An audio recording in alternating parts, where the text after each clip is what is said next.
And we are back. Welcome to segment 2 of the TMCJ Podcast, where we talk about media. Media meaning books, movies, games, and we haven't talked about it yet, but potentially even music. If you are listening to this during the week, it is either a Wednesday, a Thursday, or a Friday, because this will be released on Wednesday. But if you're listening to the full podcast that is released on Saturday, then you will have just heard us moments ago finishing up our discussion about topics. So with that, I think the very first thing we should talk about is a movie that we just saw recently, although it is an older movie, is Blues Brothers. Yep. It was my choice I say this week. We cut into 2 because it was the extended cut on Netflix, wasn't it? It was something like 2.5 hours long. Yeah. Normally it's significantly shorter. I think more succinct. I think I kind of prefer the abridged version of films quite often. Yeah. I mean, Go on. Go on. Okay. I was just going to say, with books, I generally prefer the unabridged. I like to hear absolutely everything, but with movies, I think abridged is better. I'm kind of mostly on the same line. I think it depends. Books, I agree with you 100%. Especially audiobooks, I'm always trying to make sure it isn't the abridged audiobook, because I want to hear the whole thing. I want to read the whole story. But with movies, I think, sometimes it does kind of tend to drag a little bit. Things were cut for a reason. Because with a movie, you're trying to finish it all in one sitting generally, whereas with a book, you could come back to it 10 times. Yeah. But then there are other things. There's a TV show that I saw recently, which I do want to talk about a little bit later, but I don't want to jump into it now because I want to talk about Blues Brothers first. But the first episode is split into 3 parts in the initial release, but with the Blu-ray, they released the first episode as one continuous movie essentially, but with extended scenes. And I feel like the scenes that they cut out, that they added back in that extended cut, actually did a lot to add to character development and to furthering the plot. Sorry, with what? The extended cut of I'm not I'll bring it up in a little bit. I said I wanted to talk. Okay, it's a TV right. show. I want to talk about it after we talk about Blues Brothers. Gotcha. So Blues Brothers. What are your thoughts on the movie? You've obviously seen it before. So I saw it when I was very young. My dad was a big fan of it, and we had the cassette player for the car. Had all the songs on it. And I've kind of always liked blues generally as well, but I think it was a big part of the reason that I liked blues growing up was because they went 100% on every scene, as in they certainly put in the money. I thought the acting was really good, and it's just a cool movie. I mean, growing up, I was like, I'm so Elwood in this. Yeah, there's they definitely had the money on the table for 1980. They had an all-star cast. Yeah. God. Go on. Well, I was thinking they got Dan Aykroyd. There were several scenes in the movie where I'm watching through and there was a guy who owned a blind guy that owned a music shop, and it was called Ray's Instruments or something like that. And I'm like, that guy looks a lot like Ray Charles, and it actually was Ray Charles. I got Ray Charles in the movie. And there was that woman in the diner. Aretha Franklin. Aretha, yeah, exactly. And it actually was her. I was like, I know that song, and she looks kind of like her. And then, nope, it was actually her. Yeah. Yeah, that's probably my favorite scene. The song in the Soul Cafe. Yeah. And also the lead up to it with the whole, I want a slice of bread with nothing on it and 3 roast chickens. Was it 3 roast chickens? It was 4 roast. It was 4 whole fried chickens and a Coke. And a Coke. Yeah. Would have been funnier if it was a Diet Coke. If you think, God, no, get out of here. This was I know. Before Diet Coke, maybe? I don't know. When did Diet Coke came out? That is a Came good out? question. Talk about the movie for a Um, second. I'll actually look it up. okay, yeah. The as I told Kaiser beforehand, before we watched the movie, uh, as far as I'm concerned, there is no second movie to it, and anyone who's seen the second film will understand what I mean by that. It is. It's bad. They redo a lot of the exact same scenes. It's like the Dynasty scene, for example, the one that we were just talking about. Yeah. In the Blues Brothers 2000, which only has one of the Blues Brothers for a start. Because as we found out, the other one died like 3 years after the movie. Yeah, after the first movie. But yeah, the Dinah scene, they have to get him again back into the band, right? And so he's with his wife still, except they own a car dealership. And they might have even done the exact same song as in the diner. It was so lazily done. And it didn't even have like the whole. So they were in a very. Oh, how can I say this without sounding? Just They were lay it out. Go in for a it. soul cafe originally, which is like that's all about the music. It's all about soul music, soul food. It kind of goes together. Yeah. Now they work in a car dealership.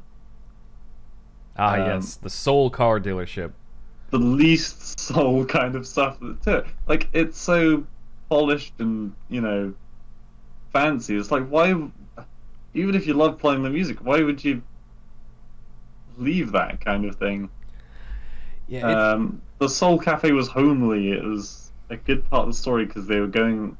It was like I don't want to say rags to riches because they weren't getting rich. It was enjoying his life, but that was just one of the many things that did not work. But well, how do I put this? It like contributed to the jazz atmosphere, the blues atmosphere, because you had the band out on the street, the kids playing around, out in the street. There was like a block party going on, and then they go down into the diner, and you can still hear kind of the muted sounds of all the festivities out in the street. It really had that atmosphere with it. It contributes to like that blues feel, but yeah, you can't really. That atmosphere does not scream car dealership. No, it really doesn't. I did look this up, by the way. You were right. Diet Coke came out in 1982. Right. So when was the movie? The movie was released? 1980. So 2 years after this movie, okay. Diet Coke came out. God damn it. Yeah. No. Diet Coke. What are you on about?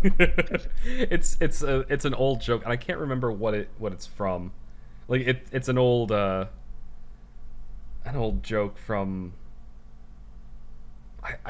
I know it from a TV show that came out in the 90s, but I think it actually it may predate that, or it may come from something else. But people will sit down and they'll get like I'll have a steak, medium rare, potato, vegetables, fries. Oh, and a Diet Coke, and people will look at the person like, what's wrong with you? And then they're like, I like the taste better. Really fatty, and then oh my god, I don't understand. Right, and then God, you're going to get on Coke now. I was a die-hard Coke fan for so many years. Only very recently that I've kind of got. I'll have the odd glass of Coke, but I can't drink more than like one glass because it just dries my mouth out now, and it just doesn't taste the same. Are we already on the dieting segment of the podcast? Okay, it's going to be a rant from me because I had to stop and audibly breathe in. The people that say that Diet Coke tastes better than Coke, I don't understand that. And also, if you're gonna have a Coke, you're having something a treat. Coke is a treat. It's not something you have like water. So, if you're gonna have a treat yourself. Don't half-ass it and then go, oh, it was only a Diet Coke, and I can also afford to have a burger as well then. That's so much worse. Yeah. It's like... and that's my view on that. It's one of the reasons I think... I'm not sure if they still do it. For a while, McDonald's stopped serving salads because that's not their customer base. If people wanted to eat healthy, they wouldn't be going to fucking McDonald's. Yeah. We've kind of strayed from media here. Yeah, sorry. But Pull back. no.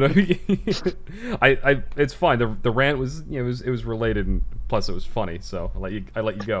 But I just did one other thought that, and I know I expressed this after we saw the movie, but one thing that really struck me at the end was just how big their prop budget was, because they destroy something like 30 cars. They demolish the front door to a building in Chicago. They have all of these explosions and things getting blown apart. They're destroying parts of the street. The budget they must have had. There's you can kind of divide the film, because after their big performance where they get the money, from the moment that's finished to the end of the film, it's like a different film. Actually that's a good point. Yeah. And it does become a lot more. Don't get me wrong, it must have been pretty expensive them driving the camper van and stuff into a lake. Yeah. And I'm assuming you had to fish that out as well, because they can't just leave a camper van upon the lake. I don't know. There's a bookcase outside of my window sunken in the canal. I mean, yeah, that's fair. It was the 80s. Legally. I mean, is it legal to? I suppose it's I honestly, I don't know if it's... I'm pretty sure it is. I'm fairly certain that it would be illegal to just leave it there. I don't know that for a fact, though. It was the old days. No, I'm sure. I love how you can justify that, though. It's it was the 80s. Yeah. They didn't have Diet Coke. It's fine. There was no Diet Coke yet. People were just a little bit more open. Just leave the camper van sunk in the lake. Yeah, no, but the number of police cars, I think I've heard about it before, because it's one of those stats that gets brought up quite often when the film is mentioned. And I think they just went to all these police auctions, where obviously the police didn't need the cars anymore, so they were just selling them off super cheap. Yeah.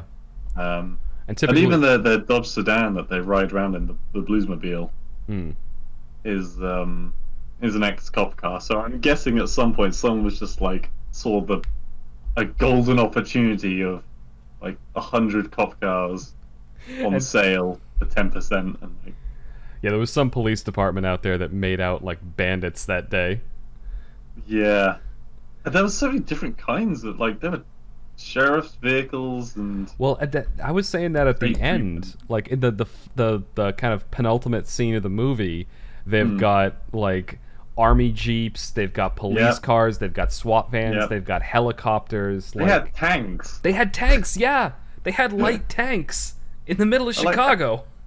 How did they get they would have had to cordon off so much, because obviously all the car chases and things, they would have had to cordon off streets and highways, because there was someone dual carriageways. Wait, do you have dual carriageways over there, or what do you call them? Highways. Highways, yeah. Okay. But it's not like the motorway. I don't know enough about. There's highways. I don't know what, actually, I'm not sure where the distinction starts, but typically in the US, when you're talking about a highway, you're talking about some kind of a divide between two roads going in opposite directions, multi-lane. Yeah. But when you say a motorway, I think you're talking about there's not really a divide, there's just a line down the middle and the cars are going in opposite directions, but they're high speed. Yeah, when I had a motorbike, I was on provisional license. I was allowed on dual carriageways, which is 2 lanes going in one direction, 2 lanes going in the other. And obviously there was a divide down the middle. I wasn't allowed on motorways, sorry. Okay. Whereas I think that's 3 lane. I may have it reversed. So there's really no rhyme or reason to how many lanes there are in the US. Pretty much both of those things are called highways here. Okay. It's just there are the bigger highways. No, there is a distinction. So the bigger highways, the ones you're talking about that you weren't allowed on, technically those are called interstates. These giant highways that actually run between states. They have there's literally either a giant opening with grass in the middle between the two opposite directions of traffic, and or there's some kind of a concrete barricade. Yeah. That's interesting. Gotcha. So this has become now we're now we're educating our audience now on the differences between driving laws in the U.S. and the U.K. Well, there's so many slight differences between the UK and America. Yeah, I know. I've driven over there. It's interesting. Yeah, you don't. It's a lot more dangerous, you say, because the roads are so. Yeah, the thin. roads. Well, okay. So in my case, it was a problem because they gave me such a fucking massive car. No, you went out to get a massive car. You cannot blame that on them. They offered. I remember you coming in call at one point and saying like, they've given me this like massive car, but I might soup it up to the next level just for that, just so that I could ride, in your words, a tank around the streets of the UK. Yep. Yeah. Yeah. That was so just a little. Maybe I'll tell that story later in the third segment, but to bring it back to this, so they destroyed a ton of cars, and they were older cars. I think at one point they say it was a 1964 sedan, and this movie was shot in 1980, so it was like a 16-year-old car. So they were destroying older cars, but still, they destroyed a lot of them. And the freaking shopping mall. I don't know if you forgot about that one. This was at the beginning of the movie, right? This is the first half. It was like literally where we cut afterwards. Yeah, I remember. They went through and like smashed up an entire shopping mall. Well, they blew up a building with, right, with all the bricks. Yeah. Fucking Princess Leia shoots him with a rocket launcher. Yeah, and later on she like, I don't think that when she was using the C4. I don't think they actually showed the building exploding in that case. Yeah, I'm trying to think back on it now. Do they actually show the whole building exploding, or is it just like a cut? I think they just showed the picture of like rubble and stuff falling, but no actual like buildings or the train around it, and then they're climbing up out of the rubble. Yeah, out of the rubble afterwards. And they look like real bricks as well. I mean, I could be wrong. It didn't look like foam. That was the thing. It looked like they actually had piled bricks on top of them. Like, yeah, they piled like this horrible building dust, I guess asbestos, and bricks on top of the actors, and then the actors were like, right, you gotta wait there for 15 seconds while the other two fuck off, and then you can stand up.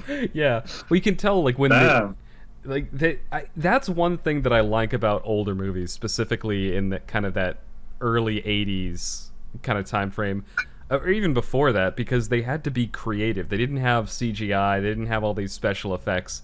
They had to be creative with like how and sometimes they had to make compromises like that. We're gonna pile real bricks on you. Yeah. I was just thinking of something about that scene with the rocket launcher and stuff. Yeah. No, I lost it. Maybe I'll think of it again in a little bit. But that was probably my least favorite part of it. Sorry, I interrupted. I was just going to say that was my favorite part of the film. Oh, I remembered it. My favorite part of the film, and it was kind of a recurring theme, was whenever they were confronted by somebody telling them that they were on like a fool's errand, that they were being idiots or something like that. Dan Aykroyd would just like turn to the person, "We're on a mission from God." Yeah. That just gets you past anything. Every time, like when they're in the diner and you're not taking him out on some fucking fool's errand. He's not going on the road again. He'd be like, "Ma'am, we're on a mission from God." Every time, and it made me laugh every time he did it.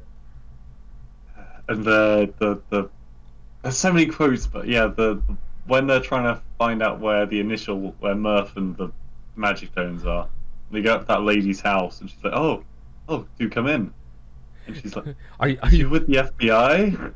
No, ma'am. We're musicians. Yes. No, man, we're musicians. That's another one that made me laugh. Oh, and then when they go to the fancy restaurant and like the person's getting offended behind him and they're trying to convince the guy to come with him, he just goes around, puts like his arm around the guy's shoulder, and in like a fake Russian accent, "I want to buy your daughters. How much to buy your children?" Yeah. Anyway, I could quote that film all day. Have you got another media? I don't know. I'm having fun talking about this one, but yeah, let's. So this doesn't just become let's quote a movie for 25 minutes. Let's go on to something else. So you're familiar? Are you familiar with the Stargate TV shows? No, I know bits and bobs about the lore because it's featured in other games and stuff where it's like walk Okay. through gates and stuff like that. Yeah. Yeah, so it was a movie in 1990. This is the history, real quick. It was a movie in 1994, and Okay.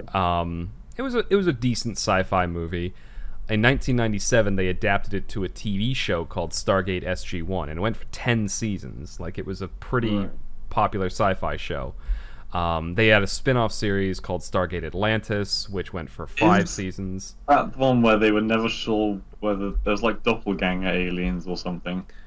Or am I just thinking of something completely I don't wrong? think there were doppelganger aliens. The theme in the first show where there were these parasitic aliens called ghouls, and they would essentially infiltrate somebody's brain and then control them and like take them as a Okay. host. Okay.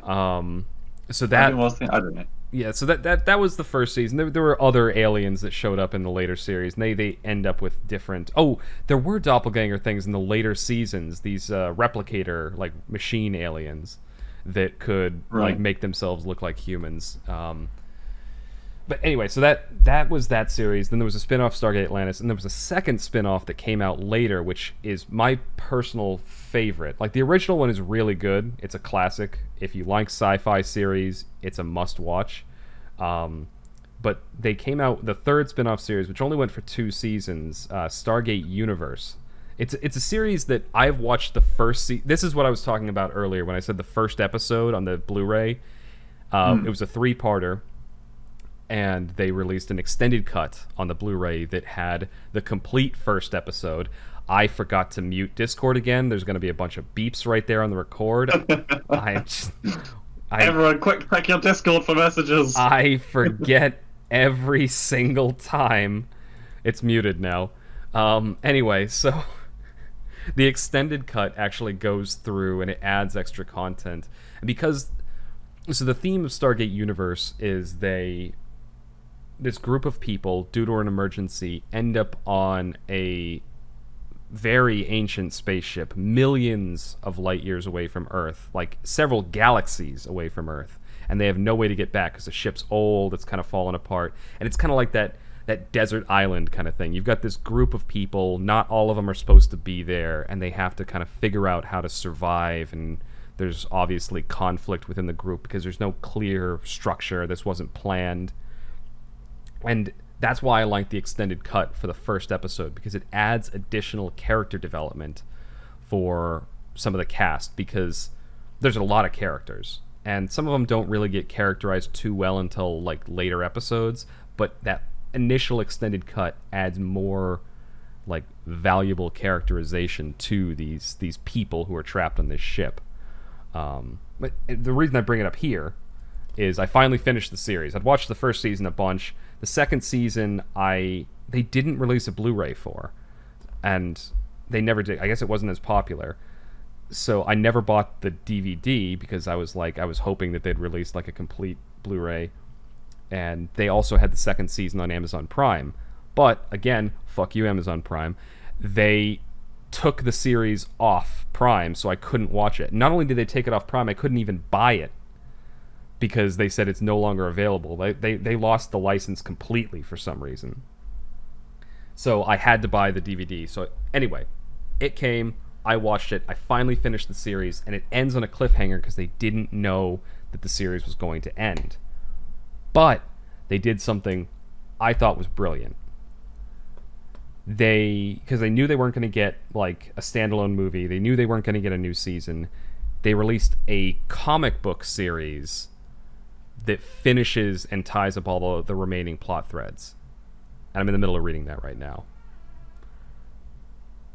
That was the other series I was going to talk about. Any initial thoughts on that kind of brief and a bit disjointed synopsis?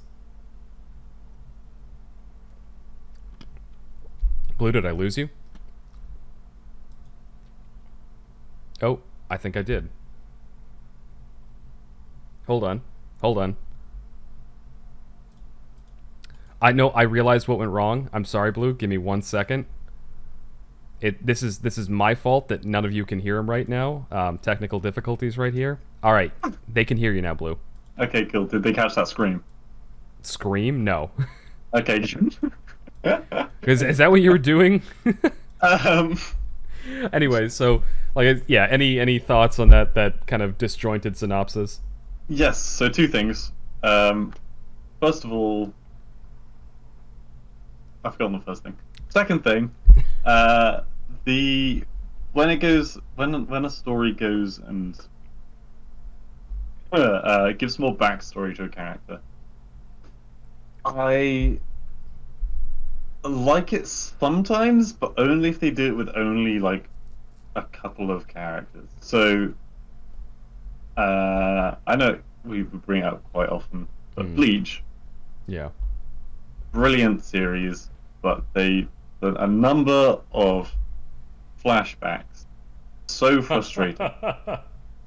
In the middle of like an intense, interesting combat where you're like, oh, I can't wait to see who wins. It's like watching a game of, well, I'd say like watching a game of football, but I don't like football. But watching an intense sports match, and you're rooting for your team, and then the freaking half-time ads come on, and they last half an hour.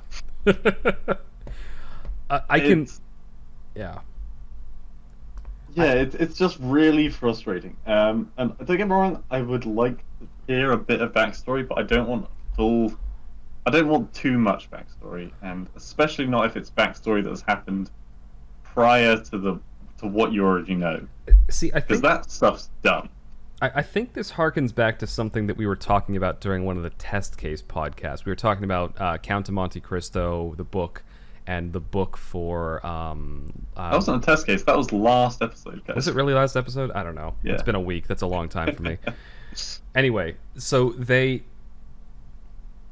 I think that is a good a good bit of writing advice, at least to like modern audiences, is they can only handle so much characterization, because in those books, at least in Monte Cristo, like a new character shows up and it's like, this is the Earl of this random place, and here's his peerage, and oh, by the way, and we're going to talk for like 18 paragraphs about, you know, his mother and his relationship with the court and all this other, and they do that for every character.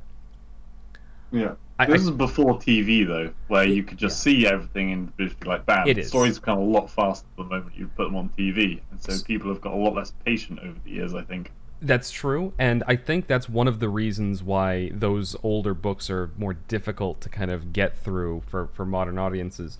But when you're talking about like a TV show, I agree with you. You can characterize like 18 different characters and go deep into their backstory, but you have to do it over the course of time. It can't be like episode 1, let's characterize everyone. Yeah. It has to be episode 1, here are the key core characters, let's characterize, you know, A, B, and C. Episode 2, let's get a little bit more into D. Episode 3, maybe a little bit more into E and F. Like, pace the characterization. Yeah. And if executed correctly, I think that can be a very, very good way to do storytelling. Yeah. The other point I was going to make about what you've been saying. Oh god, I forgot it again. Write it down next time. Yeah. Alright, I got my notes. Sorry, you just continue. I'll fill. So there was... I'm going to completely switch topics while you think of this, and talk about a kind of a long-standing book series. And I'm less talking about the book series, because we're talking about ways to do storytelling now. We've moved on to that, talking about the TV show. I've been reading the books from the Horus Heresy, which is a derivative of the Warhammer 40k universe.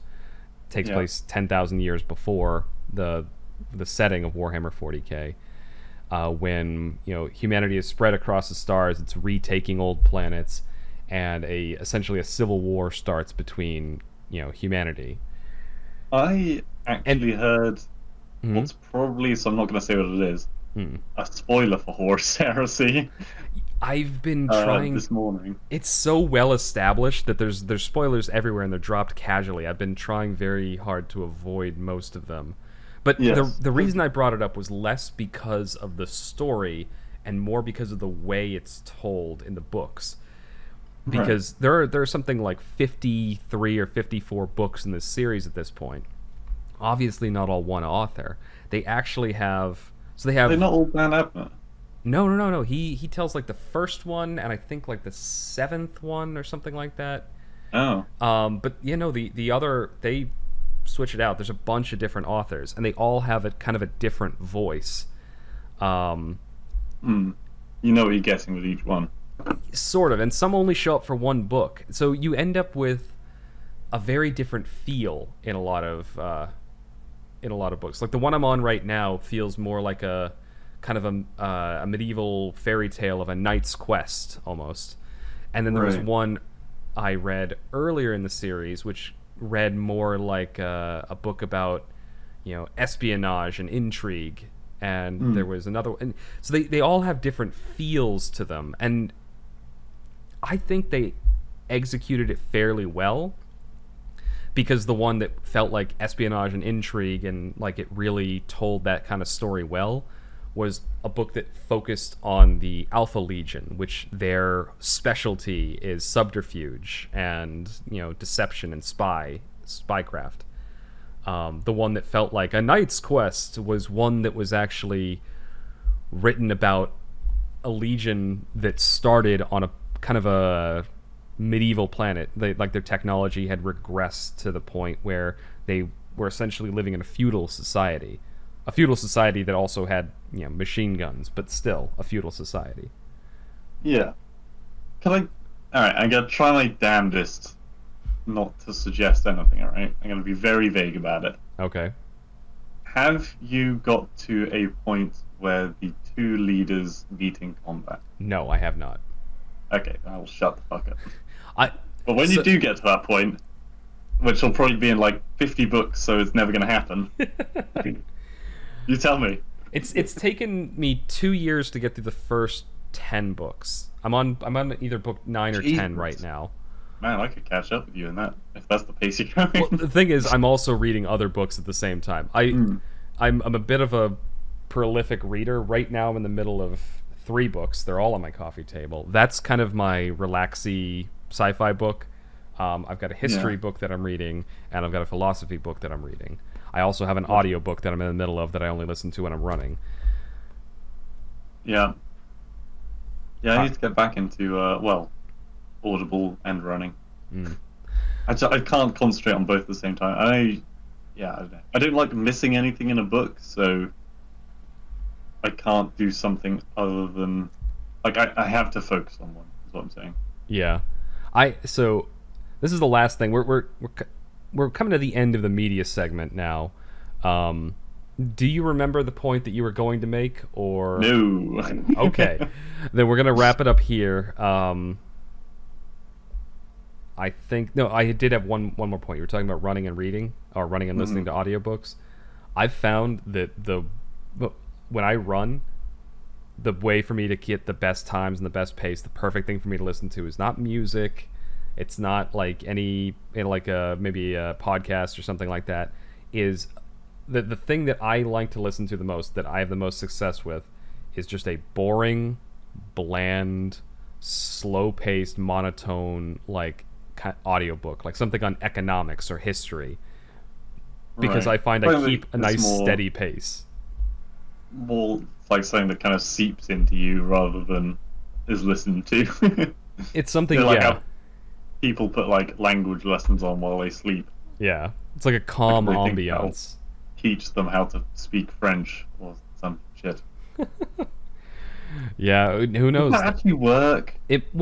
I'm not sure necessarily if it works, but personally, you know what? Let's save this conversation until segment 3, because that's our rambly segment. Yeah. Okay. So just to wrap this up, we did kind of get a little bit off in the weeds, but this is the end of segment 2, where we discuss different types of media. Today it was mostly talking about or quoting the Blues Brothers, but that's the type of media. If you're listening to this on a weekday, then you probably are going to be coming to the end of the segment. But if you're listening to it on a Saturday in the complete format, we'll only be gone for probably a few moments. Again, either way, thank you for listening, and hope you come back soon.